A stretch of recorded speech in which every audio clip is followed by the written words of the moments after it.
The LA Kings were the better team in Chicago last night everywhere except where it matters most, the scoreboard, and the Kings lose to the Blackhawks. We'll talk about why the Kings came up short, and even though they lost, are they continuing to play better?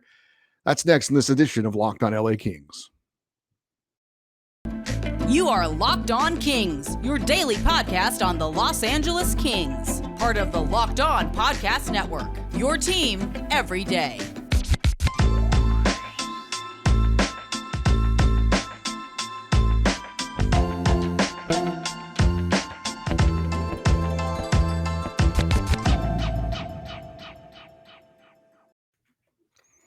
Hey, Kings fans, welcome to Locked on LA Kings, your team every day. Thanks for making Locked on LA Kings your first listen every day. We are free and available wherever you get your podcasts and on YouTube. Please like and subscribe if you're enjoying this content.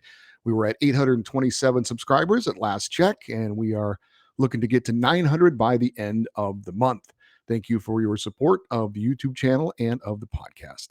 My name is Eddie Garcia. I'm your host of Locked on LA Kings. I have worked in sports media for the past 30 years.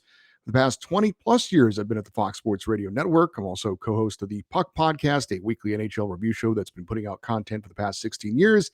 And of course, a very passionate LA Kings fan for over 30 years. Today's episode is brought to you by BetOnline. BetOnline has you covered this season with more props, odds, and lines than ever before. BetOnline, where the game starts.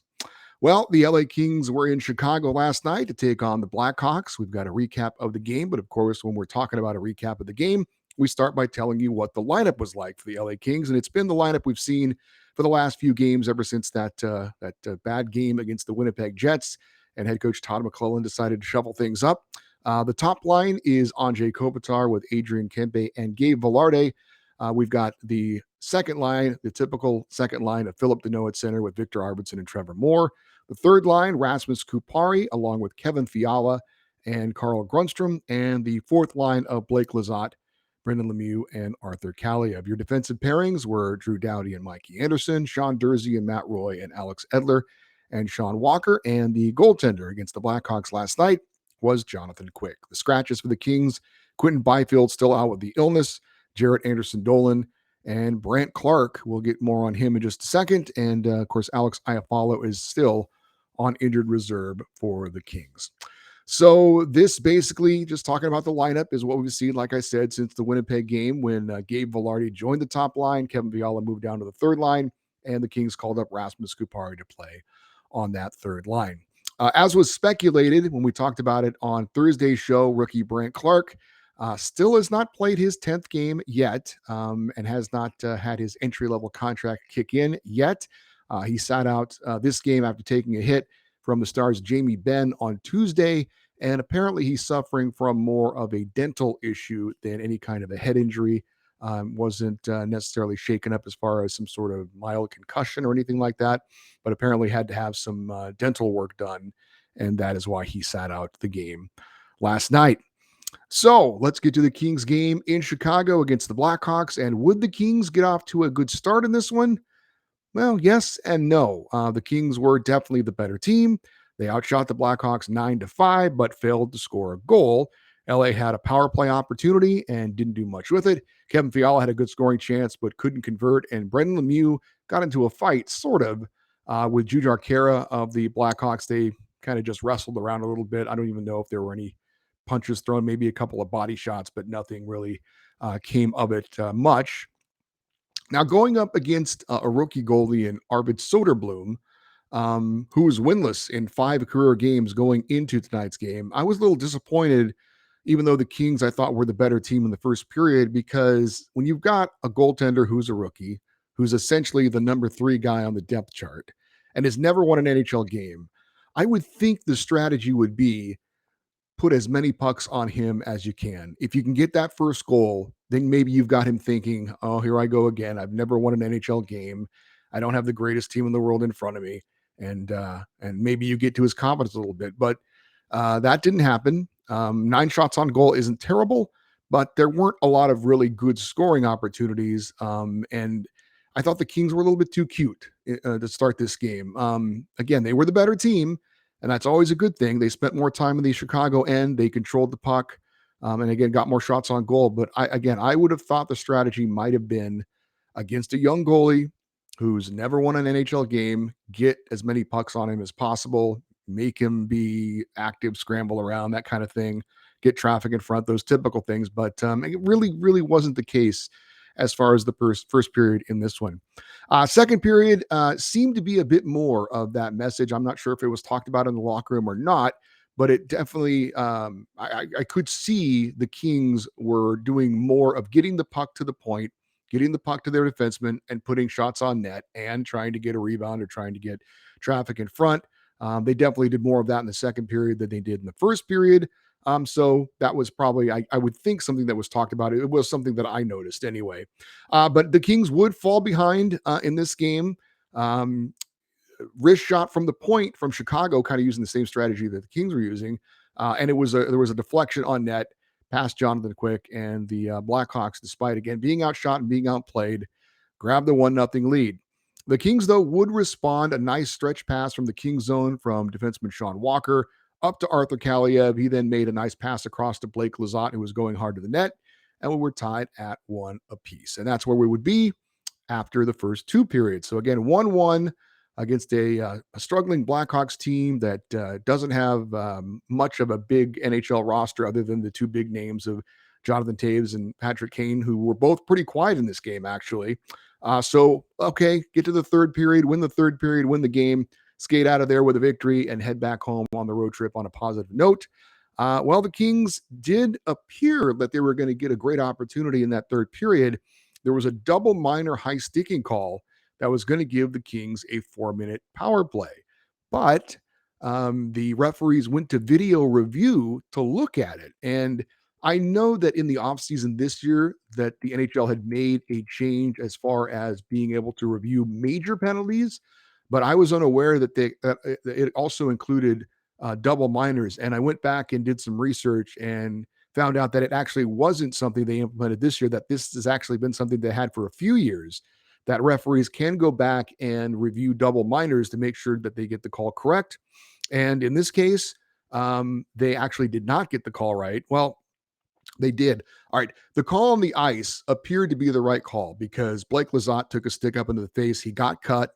Then that constitutes a double minor.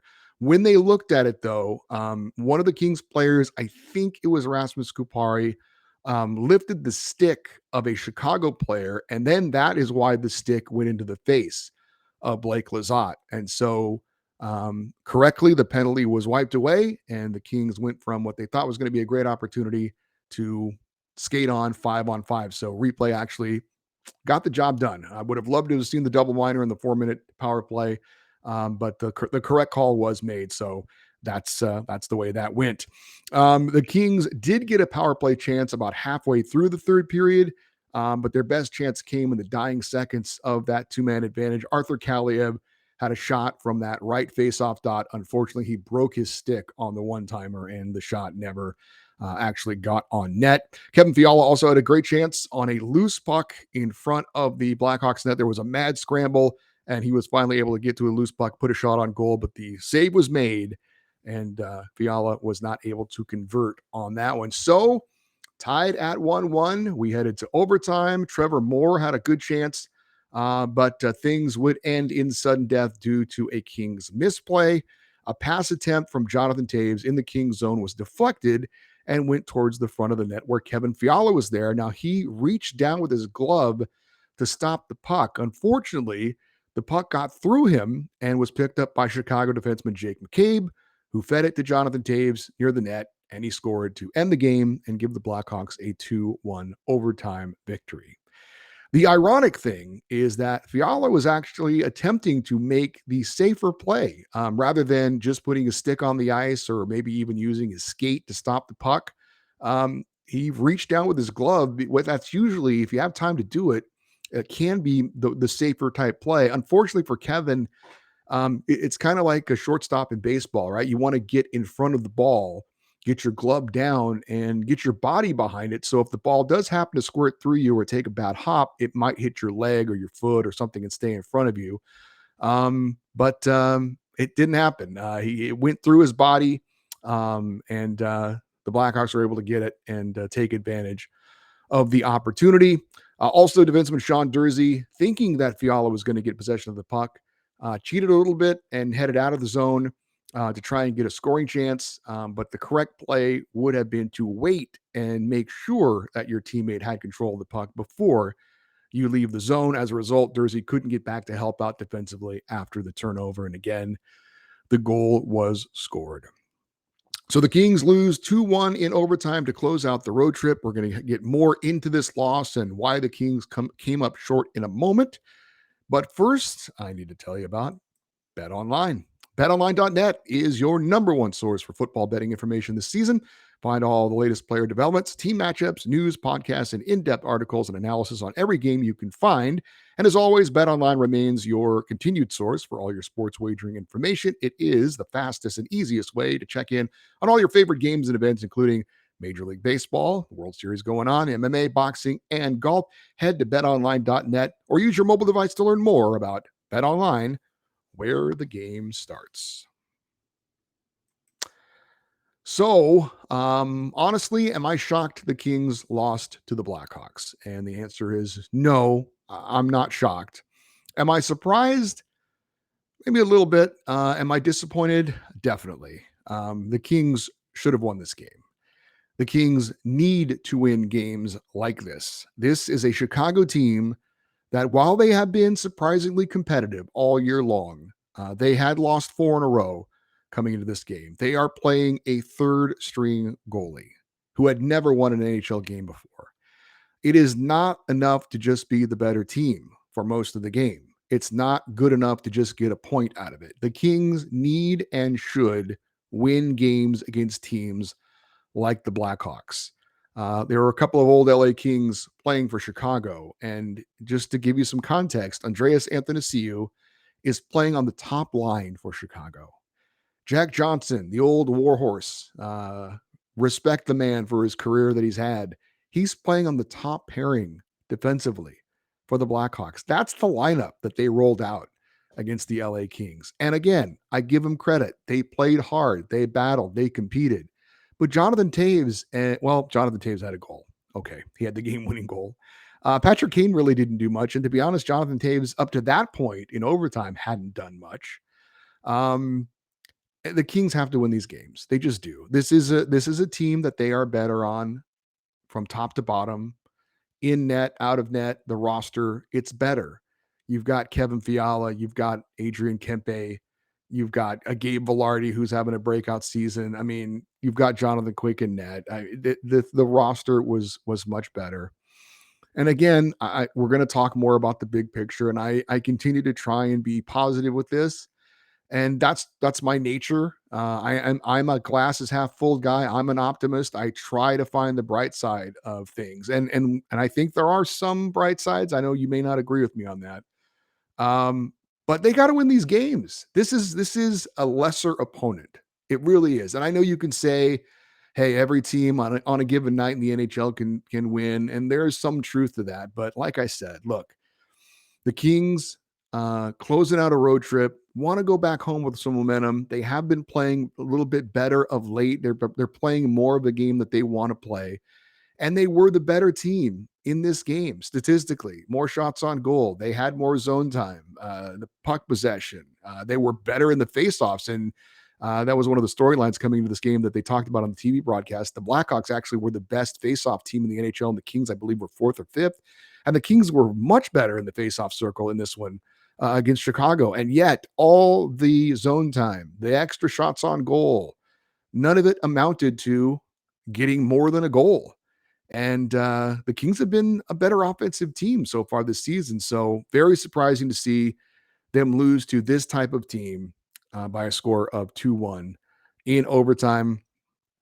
Again, they need to win these types of games when they're taking on an opponent that they are clearly better than. You look at the roster and you're like, okay, this is the better team. And then you watch the game and you're saying, who's the better team? We're like, oh, well, it's the Kings. The Kings are the better team. It has to result in results. You have to get W's out of this. So obviously the result was very disappointing. The Kings need to win these types of games, and they did not get the job done. So the Kings, fail to, I was going to say the top line again, a little bit disappointing in this one. Second straight game, no points from Gabe Velarde, who was red hot just a couple of games ago. Adrian Kempe, no scoring, and Andre Kopitar, no points as well. The Kings power play also over 2 in this one. So it seems when the Kings lose, and that was the case last night as well, it's not because of a lack of effort. It's because of a lack of execution. The Kings had chances last night, but not many clean chances. For example, in the second period, there was a nice stretch pass from the Kings zone up to Adrian Kempe, right at the Blackhawks blue line. He had some speed and he just didn't connect on the pass. He didn't bring in the pass. He just missed it. There was a moment in the third period where Kevin Fiala made an awesome pass to Carl Grunstrom and he missed the net. It's a 1-1 game, and you missed the net on a great scoring chance. Again, there were a lot of times when the Kings were in position to finish, but then they don't finish or they fumble the puck. And it happened against Dallas as well. So I don't know what that's about. If it's a lack of attention to detail, if it's something that they are lacking because they're not getting as much practice time with the road trip that they normally would. You can say, it's still early in the season and that's the types of things you see maybe in the first 10 games or so, but at some point that needs to get cleaned up and it needs to get cleaned up quick because, the season moves along rapidly. And I'm getting a little tired of seeing some of I don't want to say it's sloppy. It's just not clean. That's the word that comes to mind. There's a lot of things about the Kings game that isn't clean.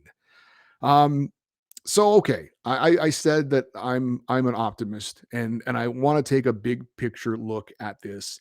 The Kings right now are 6-1 on the season through 13 games. And I think we can all agree that the Kings have not played great hockey to this point, not consistently great, that's for sure. And even if you can say that they've played great here and there, I mean, the second period against St. Louis was a great period, but the complete game efforts and then the consistency, we still haven't seen it. That said, the Kings are currently holding down the number 1 wildcard spot in the Western Conference, despite the fact that they have not played their best hockey of the season. They have not gotten in a groove where they've reeled off, win after win after win. We think at some point that's going to happen, but it hasn't happened as of yet. Even when they started off the road trip, the first road trip of the season with 3 straight wins, there was that crazy game against Minnesota, 7-6, and that was not good hockey, but they were able to win it. But I think they are still moving in the right direction. They have allowed 2 or fewer goals in 4 of their last 6 games. And I'm not trying to, let my disappointment over the result last night kind of overwhelm, like I said, the bigger picture. I think the Kings are playing closer as far as the game that they're putting on the ice, closer to what we expect to see from them. As far as structure and defensive game and puck possession and cycling the puck and things like that. And they have been a better offensive team than we saw a year ago. It's still putting it all together at some point, and they aren't consistent enough with that yet. Are they going to be sometime in the near future? I think we all hope so. But again, looking at the big picture, the Kings, again, have not played a lot of great hockey. It's been in spurts here and there. And yet I think they are, to me anyway, kind of where I expected them to be. I did not think they would be one of the top 2 teams in the Pacific Division this year. I thought they would be battling for third or wild card spot. And that's where they are at this point. And again, they have not played their best hockey of the season. So there is some encouragement in that, and that they're not digging a big hole for themselves that they got to dig their way out of. And at some point, I think we're going to see better hockey from them more consistently. But to this point, right now, that hasn't been the case. So way too inconsistent. I'm getting a little tired of them being the better team as far as, the way the game goes. But in the end, maybe the result isn't what we want it to be. That was certainly the case in Chicago last night, as far as I am concerned. So as we go into the weekend, want to look ahead to what's coming up for the Kings as they are coming back home. But first, I want to remind you that the numbers don't lie. In the last decade, over 4 million people have chosen SimpliSafe Home Security to protect their home.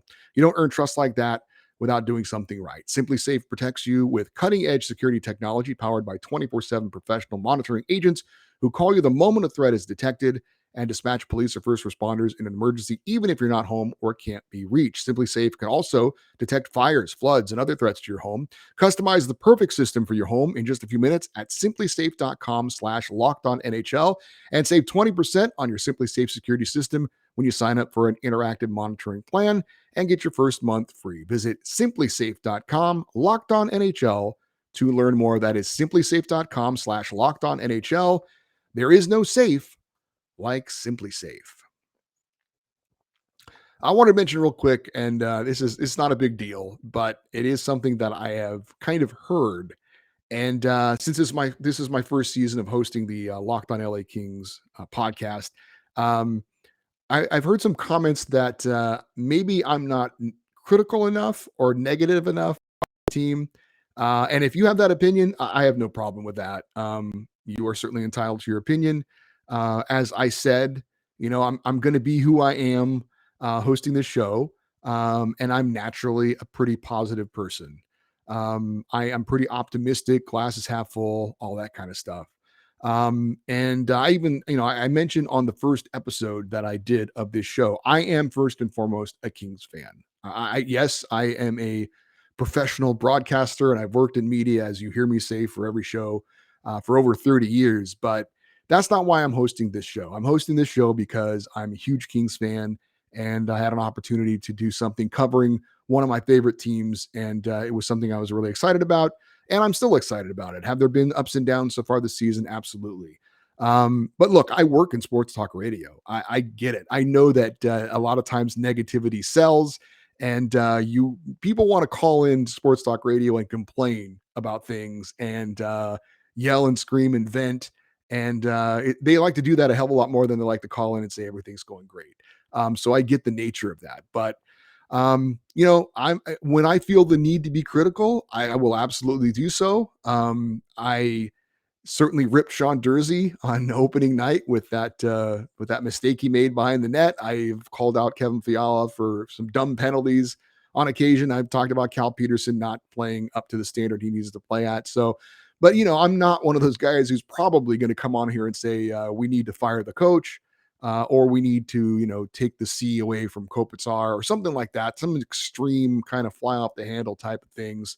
First of all, it's way too early to make drastic changes or do something like that. But look, at some point, if the Kings keep playing like this, maybe a coaching change could be in order. If I feel like that's something that the team needs, I will certainly say it. I like Todd McClellan.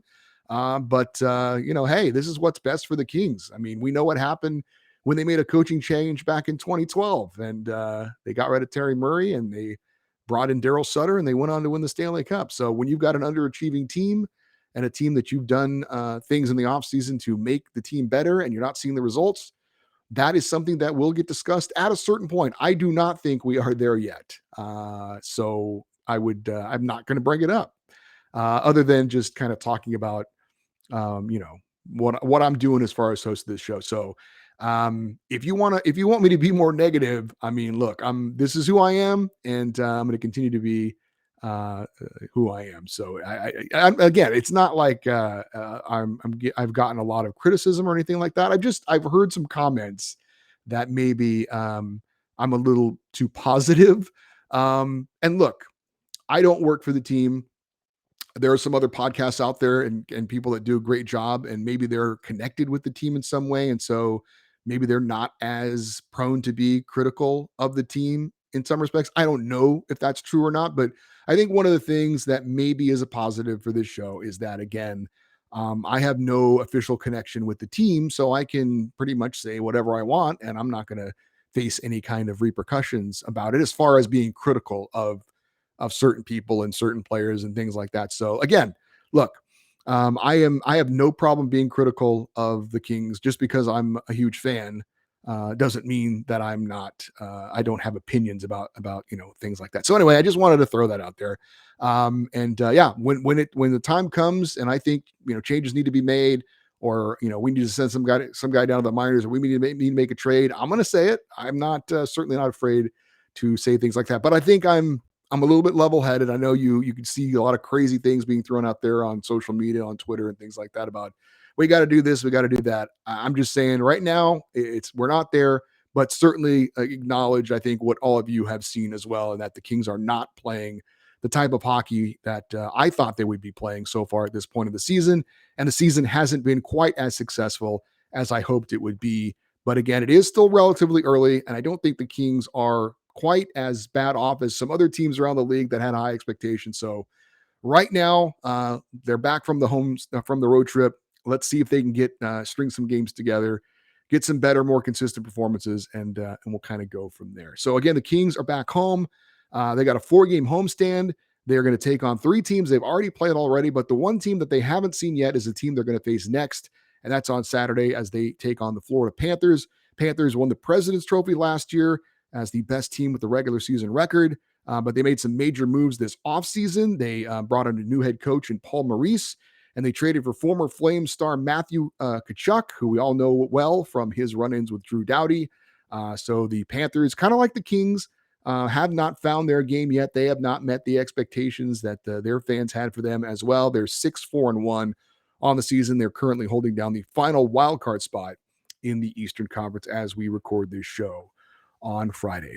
So again, hopefully the Kings will be trending in the right direction, keep trending in the right direction, and get the results that we all wanted them to see here on this homestand. If you have any questions or comments that you want to direct to me about the Kings or about this show, the email address is lockedoneddie@gmail.com, EDDIE, lockedoneddie@gmail.com. We have a Twitter account we'd love for you to follow. It is at LockedOnLAKings, and there's an Instagram page as well, which is at Locked On LA Kings. Thanks for making Locked On LA Kings your first listen today. Now make your second listen Locked On Sports today. From the games that matter the most to the biggest stories in sports, go beyond the scoreboard and beyond the scenes with local experts and insights that only Locked On can provide. That is Locked On Sports today, available on the app, YouTube, and wherever you get your podcasts. Again, I'm Eddie Garcia. Thank you very much for listening and watching Locked On LA Kings. Have yourselves a great weekend. Hopefully the Kings can get a victory on Saturday. We'll talk about it on Monday's show. And as always, we close out the show by saying, Go Kings, go.